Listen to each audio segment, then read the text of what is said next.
What if we don't agree with our mission statement? Really, Maddie? Look, if you don't like it or don't agree with it, I'm not going to make you sign it. Anyone who truly disagrees with that mission statement? Well, maybe it's time for them to move on. Hates America? Oh, come on, really? Seriously. They'll sign it, Robyn. But I'm not forcing anyone. That's all there is to it. This is how our life works. Never mind. I'm done. You want me to force people to sign it? Meanwhile, Meri's upset. Meri always seems to play these little games. And then somehow, I end up in the middle. I get it. I really do. But here's the thing. I push because I want you to be the best you can be. Not for any other reason. Because I know you're capable of more. Just let them know you're here for the girls, that you love them, and that's it. I've given myself to someone who didn't deserve it. And in doing so, I sold myself short.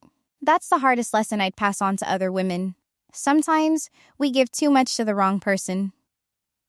Interestingly, sometimes people behave better for me and Aspen than they do for Christine. Christine relies on Aspen and Mickelty to be there at the hospital to help Sally. And you can tell, she really does love Aspen and Mickelty. Hi, besties! Welcome back to my channel. Now, what if I told you that this season of Sister Wives really makes it look like Robyn Brown is plotting her exit? On the last episode, Kody and Robyn once again had that long, heavy discussion about their relationship, checking in, measuring how things were going. And honestly, when nearly every conversation in a season is about the health of a relationship, that's not a good sign. I was watching with my husband and I said, can you imagine if every week I had to ask you, are you emotionally safe for me? Are you happy? Do you trust me? Are you satisfied with monogamy? Can we be vulnerable? Exhausting, right? In a healthy relationship, you don't need constant check-ins to prove it's working. This season, it seems Kody and Robyn are living increasingly separate lives.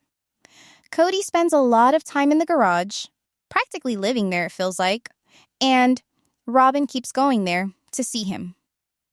Maybe he isn't literally living in the garage, but he's definitely spending a lot of time away. And now, with the tell-all coming, it looks like Robyn is ready to throw Kody under the bus.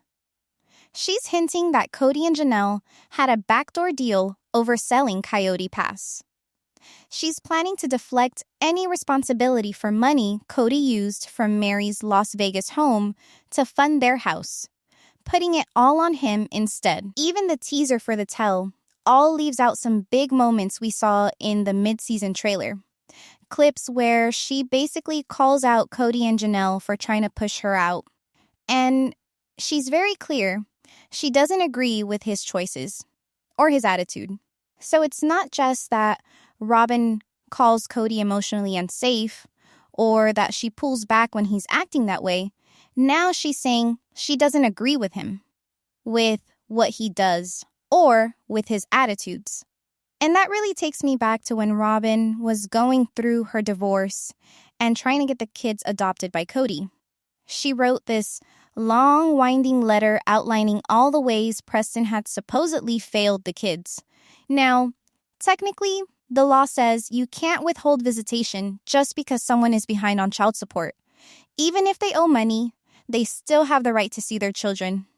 But Robyn and Kody leaned heavily on the child support issue and even a medical accident involving Kody. Remember Dayton on the @V? He ran into a barbed wire fence. That incident became part of the narrative Robyn used to paint Preston as unfit. In her filings, she described Preston as abusive during visits, saying things like he was demeaning toward her and that his family treated her unkindly. She wrote that he told the children they were too expensive, constantly reminded them of what he couldn't buy, and refused to allow them to speak their minds about the adoption.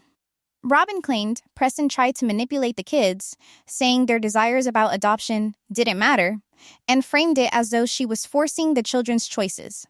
Meanwhile, Kody and Robyn were busy living their own lives, filming, traveling, buying presents, Disneyland trips, you name it.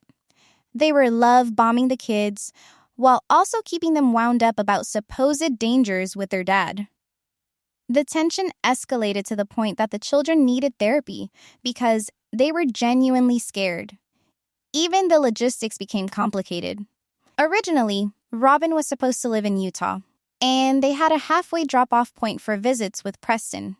But she moved all the way to Nevada without notifying the court. When he called, she would simply say, "We're filming. We can't talk." It's a lot to take in. Between the legal maneuvers, the alleged emotional manipulation, and the kids caught in the middle, it's easy to see why the situation has so many layers of tension. Or whatever excuse she had that day, there was always an excuse.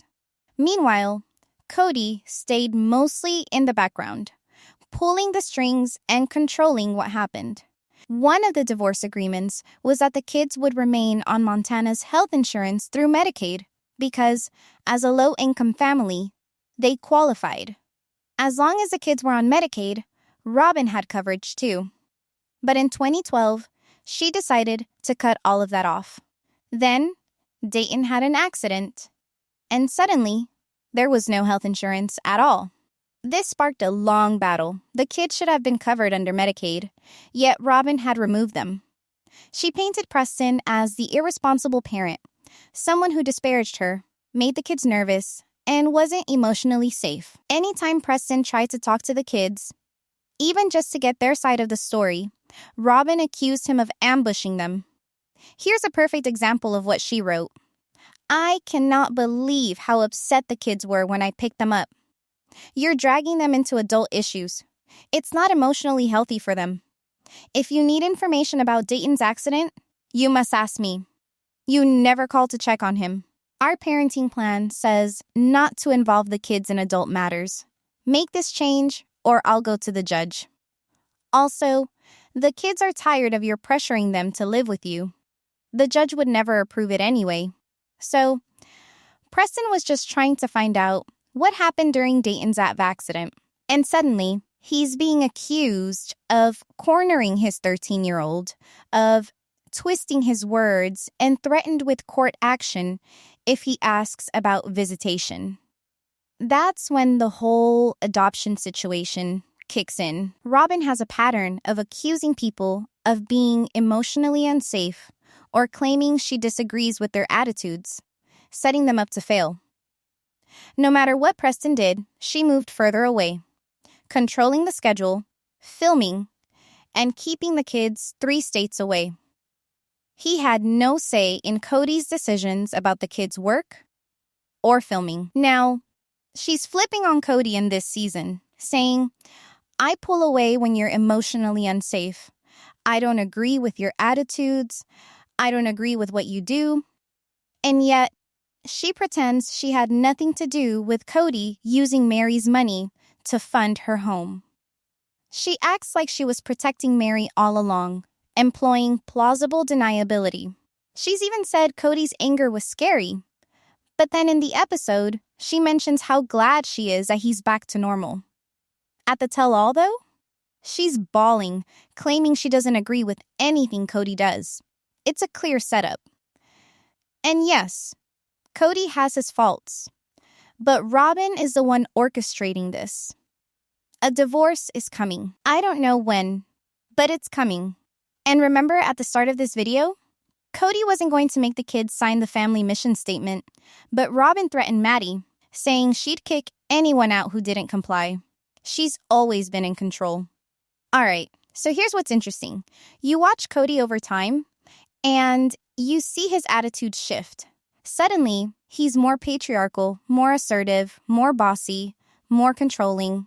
And who pushed him that way? Robyn.